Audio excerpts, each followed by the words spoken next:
2022 state pass association থেকে পর্ষদ অফিসে এসেছিলাম। দেখতেই পাচ্ছেন পিছনে হসপিটালটা। অ্যাকচুয়াল 24 তারিখ হচ্ছে নতুন ডেট হয়ে যাচ্ছে 23 দিন। এরপরে আমাদের এখনও অবধি আমাদেরকে নিয়ে পর্ষদ কি ভাবছেন সেইগুলো বিভিন্ন আমাদের প্রশ্ন ছিল, সেটা জানার জন্যই আজকে আমরা এসেছিলাম। তো অনেক রিকোয়েস্টের পর প্রথমে তো সবাই দেখা করতেই চাইছিলেন না, তারপর ডিএসের সাথে দেখা হলো। অনেকক্ষণ ওয়েট করার পরে আমাদের যেটা প্রথম কোশ্চেন ছিল যে স্যার তো সবেতেই আমাদেরকে কোর্টের রায় দেখান, যে সুপ্রিম কোর্ট যেটা বলবেন বা কোর্ট যেটা বলবেন, কোর্ট রায় দিলে তবে এটা হবে। তো আমরা সেটাই প্রথম প্রশ্ন করেছিলাম যে এখন এবারে 2023-এ এনআইওএসকে কেন, যেহেতু সুপ্রিম কোর্ট থেকে এনআইওএসকে বাদ দিয়ে দেওয়া হয়েছে, 18 মাসের ডিএলএড এবং 2 বছরের ডিএলএড সম্পূর্ণ আলাদা বলে এনআইওএস ফ্রেশ রিক্রুটমেন্টে অংশগ্রহণ করতে পারবেন না। তার সত্ত্বেও তাহলে এনআইওএসকে অ্যাডমিট দেওয়া হচ্ছে কেন? তাহলে দেওয়া হচ্ছে নিশ্চয়ই কোর্টের রায় অমান্য করে। সেক্ষেত্রে তাহলে আমাদের যে নোটিফিকেশান দিচ্ছেন না, তাহলে আমাদের নোটিফিকেশান যে দিচ্ছেন না 2020-22-এর যে স্টের জন্য, 17-র সাথে 20-22-এর স্টের জন্য যেটা বারবার অজুহাত দেখাচ্ছে, তাহলে সেখানে হেমা কোহলি ম্যাম ভার্বালি সেদিন বলেই দিয়েছেন যে পর্ষদের এটা চান্স নিতেই পারে, পর্ষদ নিজের সিদ্ধান্ত করতেই পারে, এতে কোর্টের কোনো আপত্তি নেই। তাহলে কোর্ট বলা সত্ত্বেও উনি কেন আমাদেরকে নোটিফিকেশান দিচ্ছেন না? এনার উত্তর আমাদেরকে এটাই বলে যে এনআইওএসকে যে অ্যাডমিট দেওয়া হয়েছে তার প্রমাণ কি আছে। আমরা এরকম কয়েকজনের অ্যাডমিট আমরা তো সঙ্গে করে নিয়ে আসিনি, কিন্তু এনআইওএস এরকম কয়েকজন অ্যাডমিট পেয়েছেন, তারা কিন্তু আমাদেরকে জানিয়েছেন, কিন্তু আমাদের এটা ভুল হয়েছে যে তাদের অ্যাডমিটটা আমরা সঙ্গে করে নিয়ে আসিনি। 1 নম্বর। 2 নম্বর আমাদের পয়েন্ট ছিল যে উনি বারবার বলেন যে টেট মানেই রিক্রুটমেন্ট নয়, টেট মানেই চাকরি না। তাহলে আমাদের ভালো করে দেখবেন 2022-এর যখন নোটিফিকেশানটা দেওয়া হয়, একটা মিনিট দাঁড়াবেন, 2022-এ যখন টেটের নোটিফিকেশানটা দেওয়া হয়, সেই নোটিফিকেশানে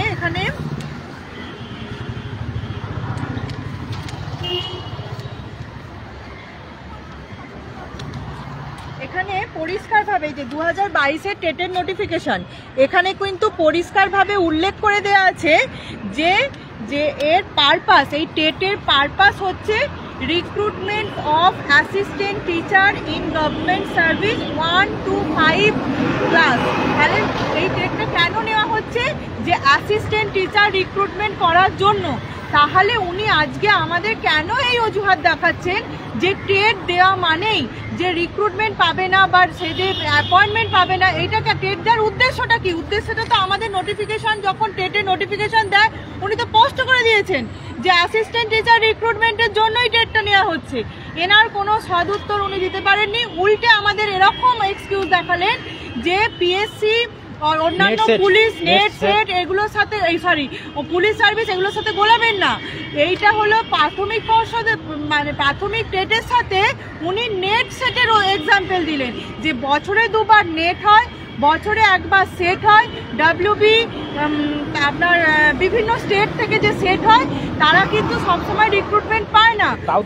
রিক্রুটমেন্ট মানে 3 বার 4 বার সেট নেট হয়ে যাওয়ার পর যখন ভ্যাকেন্সি বেরোয় তখন মানে আপনারা ভাবুন যে কোথাকার এক্সাম্পল কোথায় যাচ্ছে। একটা প্রাইমারি টেটের ক্ষেত্রে উনি নেট সেট দিয়ে এক্সাম্পল দিচ্ছেন যে নেট সেটও বছরে 2 বার 3 বার করে হয়। তোমাদের ভাগ্যটা ভালো যে তোমাদের বছরে 2 বার হচ্ছে না, একবারই হচ্ছে। এরকম বলছে যে নেট সেটের ক্ষেত্রে তো বছরে 2 বার করে হয়, নেটের ক্ষেত্রে সেট তো প্রত্যেক স্টেটে হয়, কিন্তু রিক্রুটমেন্ট একবারই পায়। ইন্টারভিউ যখন হয় তখন তারা একবারই পায়, সেটা 2 বার 3 বার 4 বার 5 বার যত। তোমাদের ভাগ্যটা ভালো যে তোমরা বছরে 1 বার দিতে পারছো।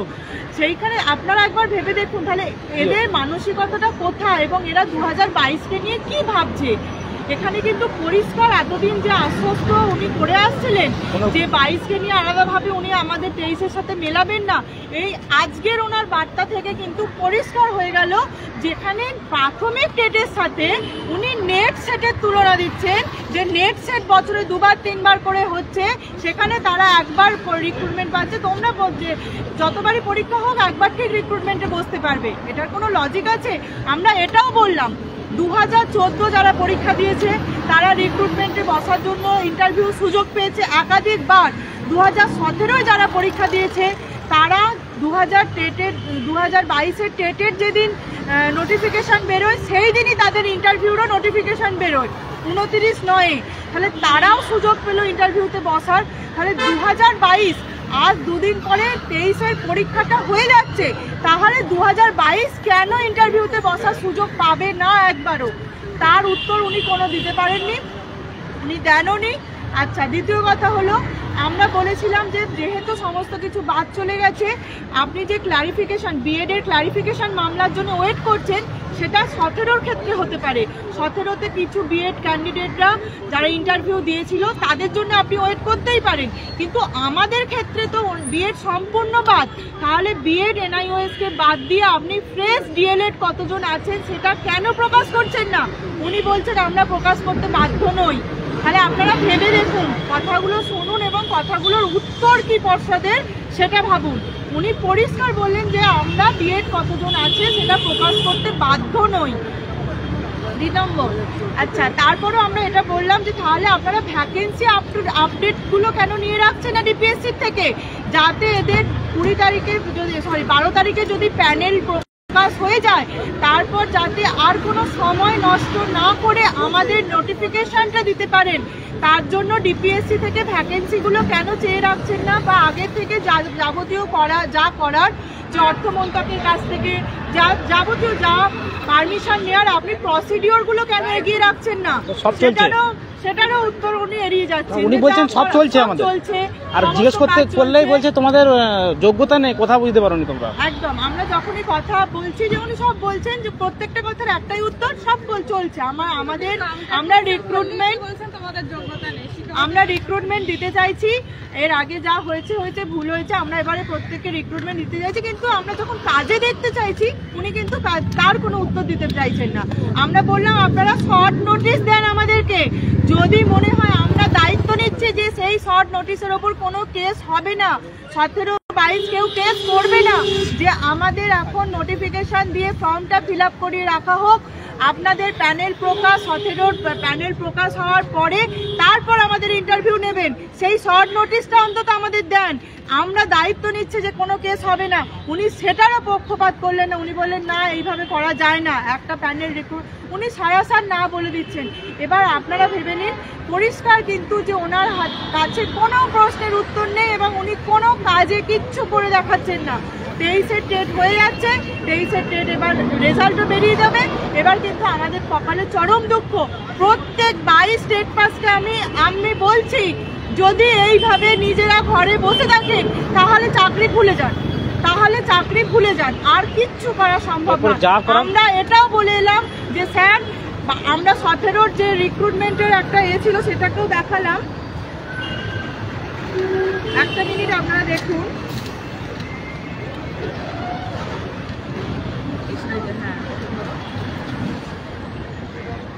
এই নোটিশ, এটা 17-র যে ইন্টারভিউ নোটিশ, এখানে দেখুন 20-22-কে যে বসতে দিয়েছে, এখানে বলাই আছে ইনিশিয়েটেড বাই দ্য বোর্ড।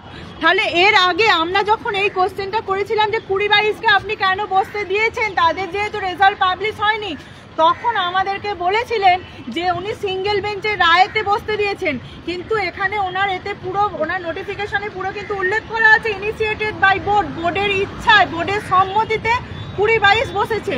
আমরা এই প্রশ্নটাই করেছিলাম যে বোর্ড যেহেতু এই 20-22-কে বসতে দিয়েছে এবং এই ব্যাপারে কেস হয়েছে, তাহলে বোর্ড পর্ষদ যুদ্ধকালীন তৎপরতার সাথে অন্যান্য কেসগুলো যেভাবে তৎপরের সাথে ওনারা লড়ছেন, তাহলে এই কেসটাকেও হেয়ারিং করিয়ে যেন 12 তারিখে জাজমেন্ট বের করা হয়, তার দায়িত্ব পর্ষদ নিক, এবং 12 তারিখেই যেন জাজমেন্ট বের করে যেন 17-র প্যানেল প্রকাশ হয়। না হলে এই 12 তারিখের পর এই রাস্তায়, রাজপথে এবং এপিসির গেটের সামনে মর্মান্তিক ঘটনা ঘটবে, তার দায় থাকবে কিন্তু পর্ষদ সভাপতি। আমরা এরকমভাবে বলে এসেছি, আমরা যে ডেপুটেশন দিয়ে এসেছি সেই ডেপুটেশনের মধ্যে উল্লেখ করা রয়েছে যে 12 তারিখের পর যে মর্মান্তিক ঘটনা এই কলকাতা রাজপথে এবং পর্ষদের সামনে ঘটবে তার কিন্তু দায় থাকবে পর্ষদ সভাপতি। এবার আপনারা ভেবে নিন যে কি করবেন, ঘরে বসে থেকে লাইভ দেখবেন, এইভাবে আমরা রাস্তায় রাস্তায় ঘুরে বেড়াবো, নিজেদের চাকরির জন্য হকের জন্য ছুটে বেড়াবো, 50 জন 60 জন 100 জন মিলে আন্দোলন করব, সেইভাবে চাকরি পাবেন না সবাই মিলে রাজপথে নেমে চাকরিটা নিজেদের চাকরিটা আদায় করে নেবেন? কিছু বলবে তোমরা? আচ্ছা, আজকে আমরা সবাই এসেছিলাম, একটু দেখিয়ে দিই, ঠিক আছে? সবাই এসেছিলাম আমরা 4 জনে মিলে। আমার যা বক্তব্য বলা হলো এখানেই লাইভটা শেষ করছি। অনেক সমস্যার পরে অনেক আশা নিয়ে এসেছিলাম, কিন্তু কোনো আশাতেই এখন দেখতে পাচ্ছি না। সত্যি আমরা কিন্তু আর নোটিফিকেশন পাবো বলে আমার মনে হয় না। তাই 23-এর সাথে যারা ইন্টারভিউ দিতে প্রস্তুত তারা ঘরে বসে থাকুন, আর যাদের সত্যি আমাদের মতো চাকরিটা খুব দরকার, যারা এত বছর বঞ্চনার পর একটা স্বচ্ছ টেট দিয়ে পাস করেছেন এবং একবার ইন্টারভিউতে বসতে চান এবং উপযুক্ত ভ্যাকেন্সি সহকারে নিজের চাকরিটা পেতে চান, তাহলে রাস্তায় নামুন। ছাড়া উপায় নেই, এটা শেষ পথ, আমাদের আর কোনো উপায় নেই। শেষ পথ মানে এটাই শেষ পথ, আর কিন্তু কোনো পথ নেই। এখানে পর্ষদের কাছে এসে কিচ্ছু কাকুতি মিনতি করে কিচ্ছু লাভ নেই, কারণ ওনার কথা মতো আজকে পরিষ্কার বোঝা গেল ওনারা যেটা করার সেটাই করবেন। এখানে এসে লাইন দিয়ে দিলে, শুয়ে পড়লে, গড়িয়ে পড়লেও কিচ্ছু করবেন না। ওনারা যেটা করার, ওনাদের প্ল্যান যেটা চলছে সেটাই করবেন। ঠিক আছে।